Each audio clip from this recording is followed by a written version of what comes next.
Hello everyone and welcome to Cityscorp Concept Director's Cut number 6, I think. My name is Sebastian and today we are going to continue with our shopping sites in the city. So just to wrap up a little bit, first of all, sorry that this video is late today a little bit.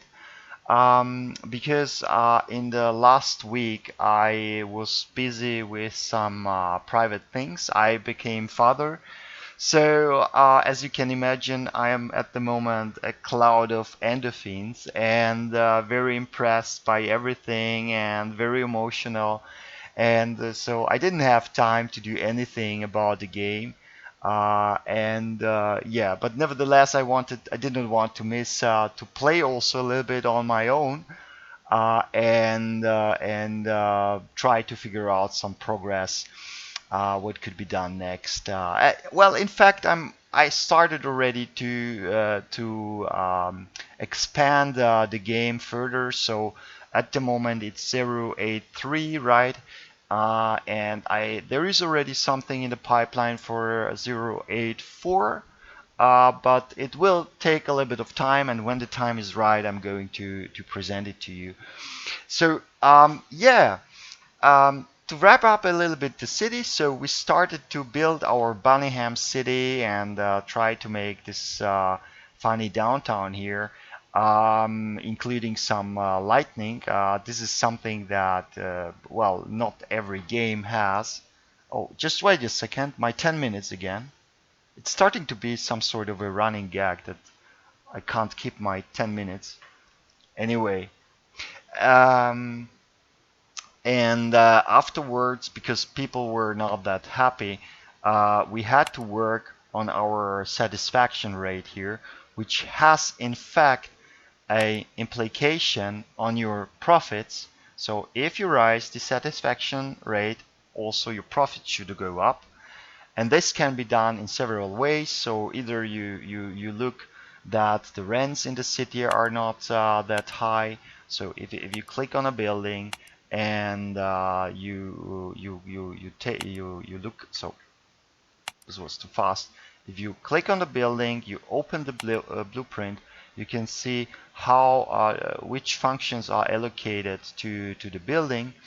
So remember, you can also assign several functions, right? If there's too little space and you want to add something, it will be simply kicked out. And basically, if the rent is right, then people will be happy, and if not, then not. At the moment, I'm not going to go into it. What is the right or wrong rate? Because this is also very, something to be balanced out. The same way as the unemployment rate, I'm already getting the note here that there's too much work and too little people living in the city. So let's keep it for the moment like that. And well, if you balance it correctly, the satisfaction will be high, and then you will be in the position to make your highest profits, right? So, and I stumbled today over a comment. Um, uh, Actually, I wanted to work on the on my supermarket here. I did not manage to do anything, to be very frank. But I stumbled over a comment on Steam that how to take care about that. All the figures here seems to be weird, etc. So let me maybe show you something that is that maybe will help you also to get around with that. So I think the basic thing, so for this blueprint here, the basic inspiration, and I think I can tell it very openly, came from Capitalism and Capitalism 2 and Capitalism Lab. This is a game which is more or less only about economy, and they had also slots to be allocated to the city. So it was something like that. Yeah, you had a building, right, a factory, you had your slot, something like that. So come on, so something like that. And in fact, you had just 9 slots. and you were supposed to put something in, right? So here we go. And you could connect them, and out of that you could start to do something. Now, in a shop environment, it's pretty easy. You put a purchasing and a sales department. If you are in the factory, actually you will be opened also a production function. So I think if you follow further videos, you will see. So purchasing, production, and then you can combine it with another production, or you can combine it with a sales. A factory sales has the difference that it's not being sold to the people that are living close to the factory, but this sales, so actually it should be something like that, it's green. This sales will cause that all the other shops in your city will be in the position to buy the product that you're producing, right? And because there was the argument that the figures do not make much sense, and I really hope that this is something that this video will help you to figure out. Also for those ones who do not understand the figures pretty much. Well, the figures themselves, as they are put here in relation to the size of the building, right? So that's why this menu should be also open, or should open automatically. And what is essential in that are actually two factors. The first factor is the capacity itself. This building has, for instance, 1,732 square meters. You're allocating to the shop 1,126 square meters, and a particular department or space in your shop is being allocated to purchasing, or then sales area is being allocated 10 square meters. Now, if you go to a real supermarket, you will very quickly notice that if you see a big building, right, you have more or less maybe 1/3 or the half of the building is really the sales area, and the other half of the building is the stock itself, right? So this is let's say a try, or one possibility how to show that and how to display that. And so if I put a standard here, a standard size here in relation to this building, it's 17 square meters, right? And based on that, then everything else related to a particular product, so let's assume we're buying X's. That's a great supermarket, actually, don't you think? So yeah, that's the difference to capitalism. Actually, you can put it around, you can change the sizes, right? So at the moment I have a capacity for 1,500 bottles of whiskey, and I can extend it to 3,000. Isn't it cool, right? So, and this is probably the biggest difference to capitalism, but the pass-through of products is pretty much similar, but it is more flexible, so to say. So if I drag here a sales department, right, it will be, as per definition, 17 square meters. And if I decide to have it say, so to turn it green, it will instantly tell me that I have a stock capacity of 1,143 and excess on stock on 17 square meters, and actually I'm making losses because the overall daily demand for this product is 104 excess, right? Appears to be still a little bit big, because keeping in mind that the city is 1,200 inhabitants big, and having 104 sales, well, this is maybe a little bit big.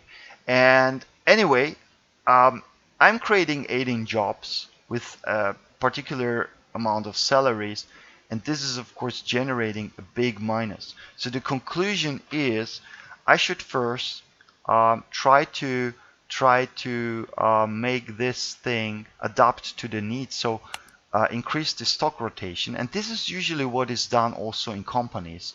If you run a product, try to keep the stock rotation as high as possible, and given that we are having here 16% and or 15, and for instance in bread the rotation is on 43%, this department is still big, but this department is still better performing than, for instance, this is simply on daily requirements. So the likelihood to buy a bread daily is higher than to buy an eggs daily. So this is the basic thought behind that, and this is the basic storyline.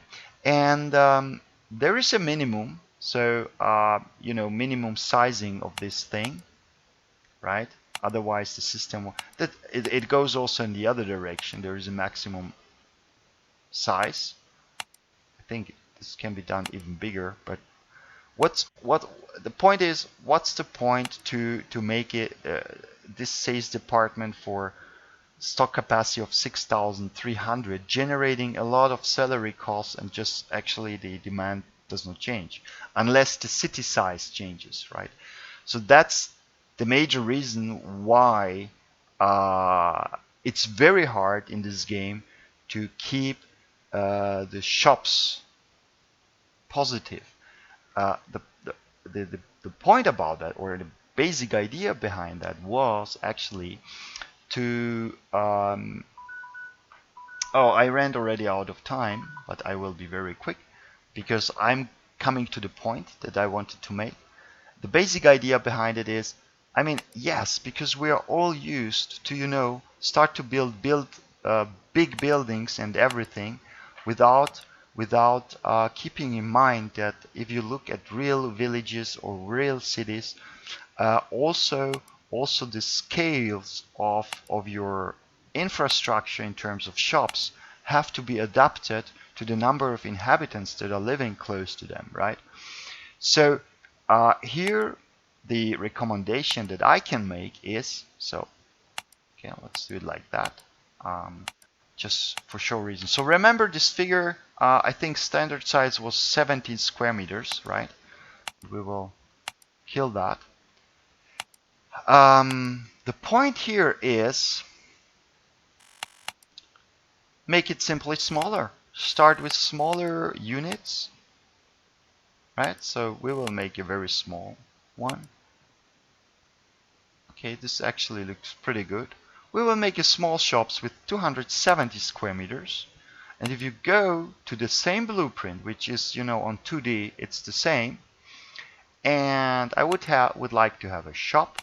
And if I put the department size here in and put the right click, it immediately, the standard size that used to be in the other building 17 square meters, right here, on a 1,700 square meters, in a building of 270 square meters, it's just 3, right?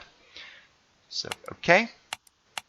And I do this, and I want to sell access here.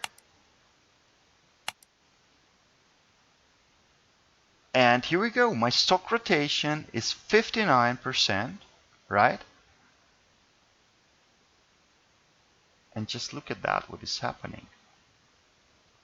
We started to make some money. And if you put, this is just standard sizing here. So it's not only about, making this thing big. It also makes a difference whether you have a small or a big shop. And based on that, so the scalability is more or less on two levels to run this thing profitable, right? Okay, and we will do with apple juice. We will sell access and apple juice in this store.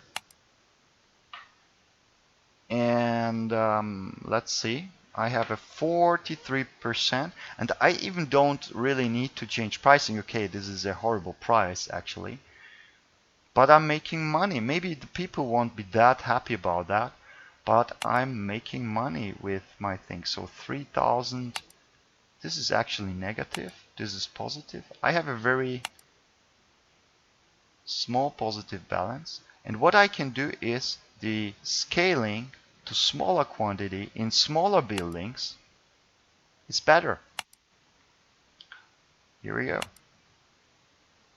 And so if you have a very small village and you look at the shops there, they are not big huge malls. They're really very small cute shops, and this is it. Actually, you can. It has also more floors, right? So I reduced it to the absolute. I can make it even smaller, right? So here we are, and so let's so here I'm already positive with an interesting rotation, but let's do it like that here as well. So let's go to the smaller buildings here, blueprint, and this works the same also with production capacities and everything. And probably those ones who have already played around with that. I have a sales capacity of 33, so this is already very, very small, and actually I could try to expand the capacity so I can go now to make it bigger. And as far as I remember, it was 105, and here we go. I have 100% stock rotation, and my profits are awesome. So yeah, my profits are getting better. I'm making with this department a little bit of a minus, but this department is making a plus. So actually I could increase the price here a little bit. Do I go down? So the more I sell, oh, actually it's still not the case. So I need to cover my costs for this. Are you? Yes. So I'm starting. This is ticking down. Yeah, it's getting better. This guy is still making profits, but I'm killing. So I'm selling at 8. It's fine. I'm buying with 8 cost per unit. And the overall building, even though I'm not allocating, I'm just allocating a small portion, so 4 square meters out of 50 to do something. This overall building turned out to be positive, even I need to cover these things. So, and this is the point about the game. So if you're starting to go into this economy of the game, because of course you don't need to, but you can play with the economy. It's, I personally think, more fun. Otherwise I wouldn't make it.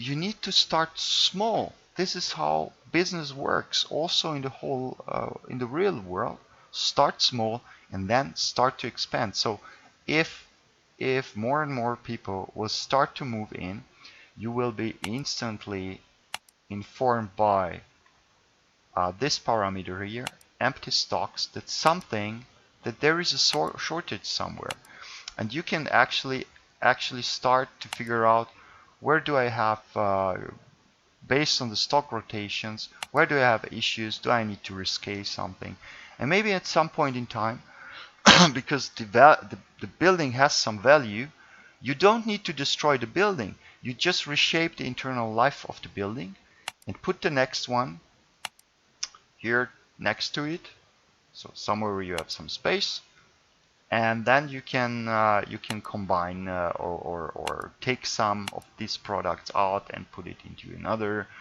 or whatever you want to. So the idea was to be very scalable, very flexible on that thing, and yeah, I really hope this helps a little bit.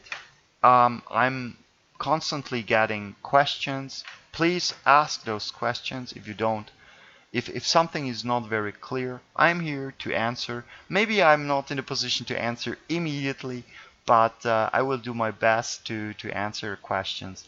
And yeah, I really hope it helped you a little bit. And this is it for today. I will try to keep my timing schedule with regards to the videos, but now it will be a little bit more interesting to organize everything. But I'm quite sure it will work out. And yeah, I really hope you like this video, and if yes, hit the like button, subscribe or whatever, tell your friends, write me an email, and yeah, I'm there. And if you have also some ideas to improve something, let me know. This game development is still an ongoing process. To put in new ideas, new fancy things. And yeah, for the time being, thank you very much for watching and have a nice day. Bye.